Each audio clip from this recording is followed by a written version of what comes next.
2022년 6월 5일 제339차 감남산 기도회 다같이 묵도하심으로 기도회 시작하겠습니다. 감사합니다. 이 시간에는 박춘식 목사님께서 하늘의 기별을 증거해 주시겠습니다. 박춘식 목사님. 예, 안녕하셨습니까? 오늘 근본적인 문제를 살펴보겠습니다. 그리스도인은 누구인가? 교회에 교적이 등록되어 있는 사람을 그리스도인이라고 보통 생각하기가 쉽습니다. 또 그리스도인 사업거래에 정직한 자, 선량한 시민, 좋은 이웃, 이와 같이 그리스도인 하게 되면 긍정적인 요소들이 생각이 납니다. 그런데 이것들은 그리스도인이라고 하는 단어가 갖고 있는 직접적인 의미에 부합하지 않습니다. 우리 하나님의 말씀 성경을 보게 되면 거기 그리스도인이 무엇인지에 대한 아주 정확한 의미가 나와 있습니다. 사도행전 11장 24절에 바나바는 착한 사람이요 성령과 믿음이 충만한 사람이라 이에 큰 무리가 주께 더하여 지더라. 스데반이 순교한 다음에 흩어진 신자들이 안디옥에 복음을 전도했습니다. 예루살렘 교회가 바나바를 그 안디옥에 파송하였고 그 바나바의 특징은 성령과 믿음이 충만한 사람이라고 하였습니다. 성령과 믿음의 사람 이 바나바는 사울을 그 고향 다소에 가서 안디옥으로 데려왔습니다. 그리고 교회가 부흥했습니다. 그리고 아주 결정적인 그리스도인이 누구인지를 가르쳐주는 말씀이 사도행전 11장 26절에 나옵니다. 만남에 안디옥에 데리고 와서 둘이 교회에 1년간 모여 있어 큰 무리를 가르쳤고 제자들이 안디옥에서 비로소 그리스도인이라 일컬음을 받게 되었더라. 안디옥에서 비로소 그리스도인이라 일컬음을 받았습니다. 바로 이 그리스도인이라고 하는 이름은 이방인들이 붙여준 이름입니다. 그리스도인들이 그때에 서로 불렀던 이름은 신자, 제자, 형제, 자매 이와 같은 이름이었습니다. 그리스도인이라고 하는 그 단어는 크리스찬이라고 하는 단어는 헬라어의 크리스토스 곧 히브리어로 말하면 메시아라고 하는 단어에 라틴어 어미인 이아누스를 붙였습니다. 그래서 크리스찬이 되는데 그 이아누스라고 하는 라틴어 어미는 누구누구에게 속하는 이라고 하는 뜻을 가지고 있습니다. 따라서 그리스도인, 크리스찬이라는 것은 그리스도에게 속하는 이라고 하는 의미를 갖고 있고 또 하나의 의미는 무엇에 누구누구에 의하여 식별되는 이라고 하는 뜻을 갖고 있습니다. 곧 그리스도에 의하여 식별되는 이라고 하는 뜻을 갖습니다. 이와 같은 예로 사용된 것이 헤롯 땅, 헤로디아노이, 그 다음에 열성적인 로마 황제의 지지자들을 아우구스티아노이라고 말을 했습니다. 그런데 이와 같이 이름을 붙일 때는 이방인들이 붙일 때는 그 이름이 조롱하는 투의 이름이기도 했습니다. 이 이름이 그 당시에 긍정적 의미를 가졌는지 조롱하는 의미를 가졌는지 우리 성경 가운데는 확실하게 나타나 있지는 않지만은 부정적인 의미를 가졌을 것으로 이해가 됩니다. 그런데 이 성경 바깥에서 그리스도인, 다른 사람들이 조롱하는 투로 불렀던 그 그리스도인이라는 이름을 교인이, 교회의 지도자가 최초로 사용한 그 같은 예를 우리는 이그나티우스의 에베소서 11장 2절, 디다케 12장 4절에서 발견합니다. 바로 저들이 사용했었던 그 이름, 이방인들이 사용했었던 그 이름이 이제 자랑스러운 우리 하나님의 백성들의 이름이 된 것입니다. 그런데 바로 이 그리스도인이라고 하는 그 이름은 안디옥에서 주어졌을 때에 우리가 이 문맥을 보게 되면 안디옥 교인들은 예수님께 능력을 주신 동일한 성령을 받은 이들입니다. 그리스도, 메시아, 이 이름은 기름 부음 받은 자라고 하는 뜻을 갖고 있습니다. 2000년 전에 예수라는 이름은 이스라엘의 흔한 이름이었습니다. 집회서, 유명한 경외서지요. 그 집회서의 저작은 시락의 아들 예수입니다. 그리고 성경 골로새서 4장 11절에도 바울의 동역자 가운데에 유스도라 하는 예수도 너희에게 무난하니라. 이렇게 바울의 동역자도 예수라는 사람이 있었습니다. 그런데 이 흔한 이름, 그 당시에 흔한 이름이었던 그 예수의 그리스도라고 이름이 붙여진 그리스도 예수 또는 예수 그리스도, 이렇게 이름이 붙여진 인물은 오직 주 예수 그리스도밖에 없습니다. 그리스도 곧 메시아는 어떤 의미입니까? 기름 붓는 의식을 통해서 하나님께서는 어떤 개인을 특정한 직임이나 사명을 위해서 따로 구별했습니다. 아론은 모세에 의하여 대제사장이 되도록 기름 부음 받았습니다. 사울 왕과 다윗 왕은 사무엘에게서 기름 부음을 받았습니다. 엘리야는 예후를 왕으로, 엘리사를 선지자로 기름을 부어야 했습니다. 예수 그리스도는 침례 받으실 때 성령을 통하여 하나님 아버지께 기름 부음을 받았습니다. 예수님에 대하여 직접적인 증언을 한 사도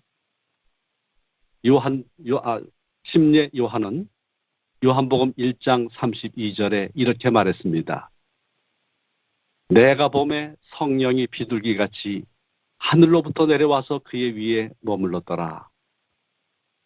누가복음 3장 22절 예수님께서 침례 받으실 때에 성령이 비둘기 같은 형체로 그의 위에 강림하시더니 하늘로부터 소리가 나기를 너는 내 사랑하는 아들이라 내가 너를 기뻐하노라 하셨습니다.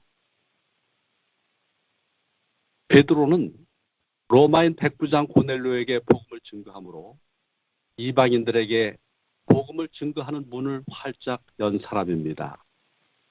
그런데 이 베드로가 백부장 고넬료에게 복음을 설명할 때에 예수님이 메시아라는 사실을 설명할 때에 메시아의 의미를 이렇게 설명했습니다. 사도행전 10장 38절에 하나님이 나사렛 예수에게 성령과 능력을 기름 붓듯 하셨음에 그가 두루 다니시며 선한 일을 행하시고 마귀에게 눌린 모든 사람을 고치셨으니 이는 하나님이 함께 하셨습니다. 그리스도는 성령의 기름 부음을 받은 자입니다. 침례 때 기름 부음 받으신 성령으로 기름 부음 받으신 주님은 40일간 광야에서 금식하셨고 마귀에게 시험 받으셨습니다. 성령으로 기름 부음 받으심으로 그리스도 메시아로 하나님께로부터 인정받고 봉사하시게 된 그 예수 그리스도께서는 그때 받은 한 번의 성령으로 모든 것이 끝난 것이 아니었습니다. 누가복음 4장 14절 40일 금식 후에 이야기가 이어져서 나옵니다. 예수께서 성령의 능력으로 갈릴리에 돌아가시니 그 소문이 사방에 퍼졌고 계속적인 성령의 능력의 은혜로 예수님이 봉사하셨습니다. 성령께서 한 번 임하시고 떠나가신 것이 아니라 지속적으로 성령께서 예수 그리스도의 사역에 함께 하셨습니다.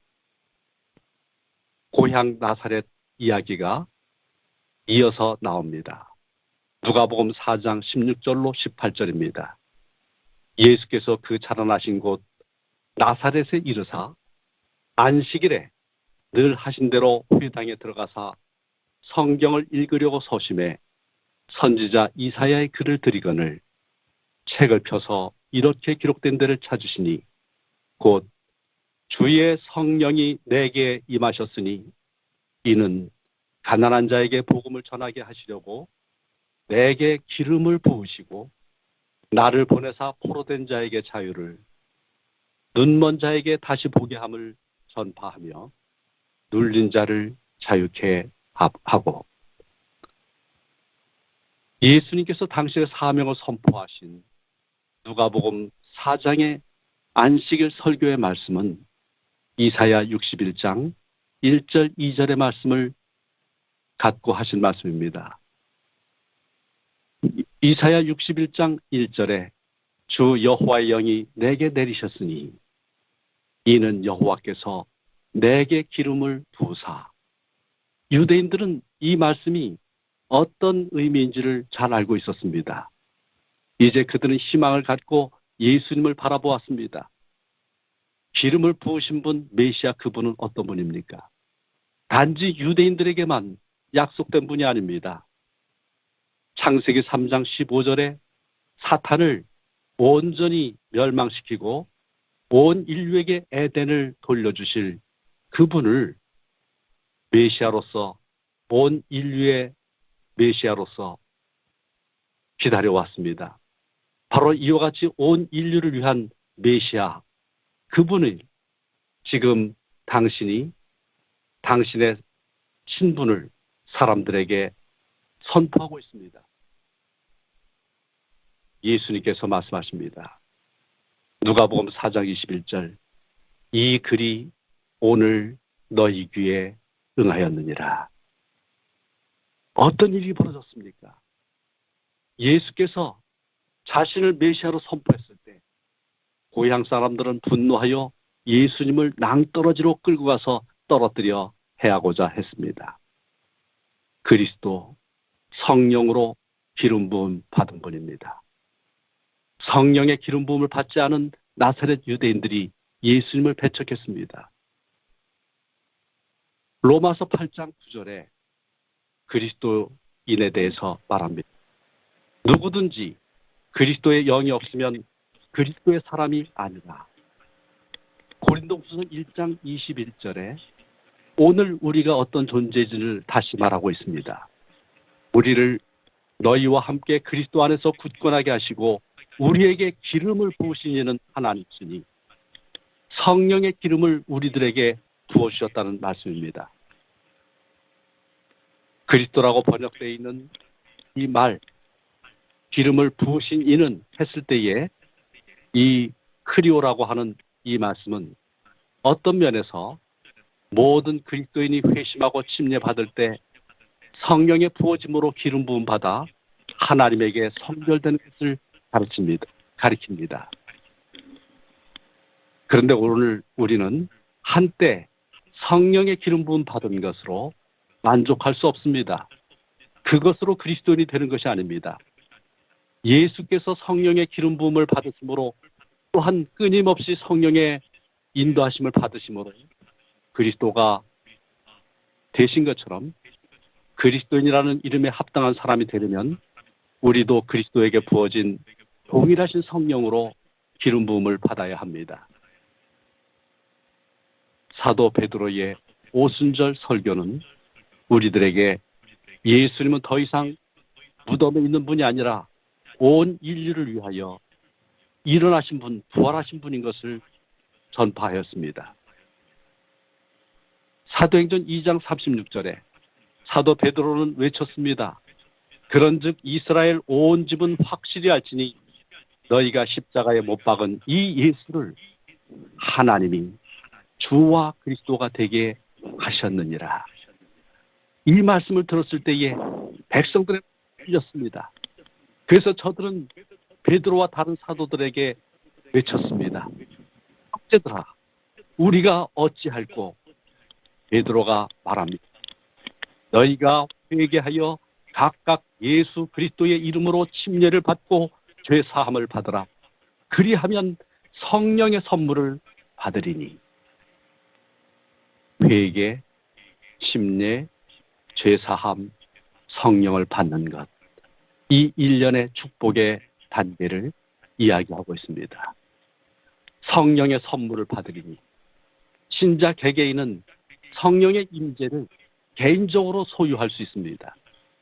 성령의 기름 부음을 받는 것은 침례 때 한 번으로 끝난 것이 아닙니다.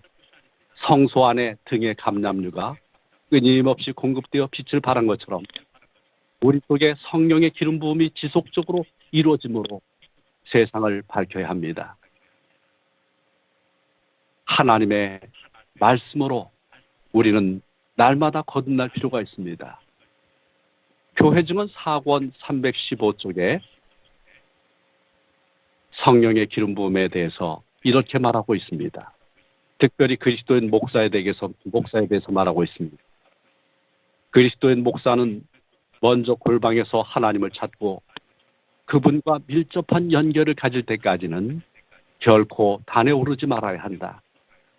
그는 백성들에게 말하기 전에 겸손하게 그의 갈급한 영혼을 하나님께 높이 들어올리고 은혜의 이슬로 생기를 되찾을 수 있다. 그에게 영혼에 대한 부담을 안겨주는 성령의 기름 부음을 받음으로 그는 그들의 심령을 감동시키는 진지한 권면을 하며 죄인의 유일한 피난처인 예수 그리스도를 그들에게 제시하지 않고는 결코 회중들을 떠나보내지 않을 것이다. 목사들만 그래야 되겠습니까? 정말 우리 목사님들이 이와 같은 목사님들이 될 수 있도록 또한 우리들이 이와 같은 일들이 우리에게 계속해서 벌어지고 끊임없이 교회 지도자들 위해서 기도해야 되겠습니다. 그런데 더 중요한 것은 우리 각자가 이렇게 성령의 기름 부음을 받아야 합니다. 목사님들만이 이 성령의 기름 부음이 필요하지 않습니다. 구약 시대에는 어떤 특정한 지도자들에게 성령의 기름 부음, 특별한 그 기름 부음이 주어졌지만은 이 시대에는 성령은 민주화되었습니다. 성령은 모든 사람들에게 하나님의 모든 백성들에게 부어줘야 합니다. 그리스도를 나타내자 130쪽의 말씀입니다. 우리의 생명은 반드시 그리스도와 함께 하나님 안에 감춰져 있어야 한다. 우리는 그리스도를 개인적으로 알아야 한다. 오직 그때만이 우리는 세상 앞에 그분을 올바르게 나타낼 수 있다. 우리가 어디에 있든지 선한 일을 하면서 하나님의 영광의 빛을 비추어야 한다. 이것이 우리의 생애에서 행할 크고도 중요한 사업. 참으로 성령의 감 아래에 있는 자들은 진리의 영원한 원칙을 실제의 생애에 적용시킴으로 말미암아 그 능력을 나타낼 것이다. 그들은 거룩한 기름이 두 개의 감람나무 가지로부터 영혼의 성전에 있는 당으로 흘러 들어간다는 사실을 나타내 보일 것이다. 그들의 말은 심령을 부드럽게 하고 누그러뜨리는 성령의 능력으로 채워질 것이며 바래진 말이 영이요 생명임을 증거할 것이다. 말씀을 마치겠습니다. 하나님 아버지, 오늘 저희들에게 예수 그리스도께 부어졌던 그 귀한 성령의 기름 부음, 우리 그리스도인이라는 이름으로 우리들에게 행해 주심을 인하여 감사드립니다. 우리의 심령이 하나님의 말씀과 또한 성령의 역사하심을 통하여 당신의 그 은혜로 촉촉히 적셔질 뿐만이 아니라 이 세상을 치료하는 귀한 기름을 다른 사람들의 심령 속에 바르는 도구들이 될 수 있도록 축복하여 주시옵소서. 죄를 당한 이 세상에 또한 하나님의 복음이 제도적으로 반대를 당하는 이 세상에 초대교회의 성령께서 모든 장벽들을 걷어내신 것처럼 이제 예수님 오실 때 바로 대림을 준비하기 위하여 기도하며 또한 기다리는 저희들에게 역사하여 주셔서 그 모든 장벽이 무너지게 해주시고 오직 주님이 만민을 당신께로 이끌어 주시옵소서. 하나님의 놀라운 평화가 우리를 통하여 그리스도인이라 일컬어지는 우리를 통하여 오늘도 이 땅에 작은 부분이나마 이루어지기를 그리스도 예수 이름으로 기도드리옵나이다. 아멘. 아멘.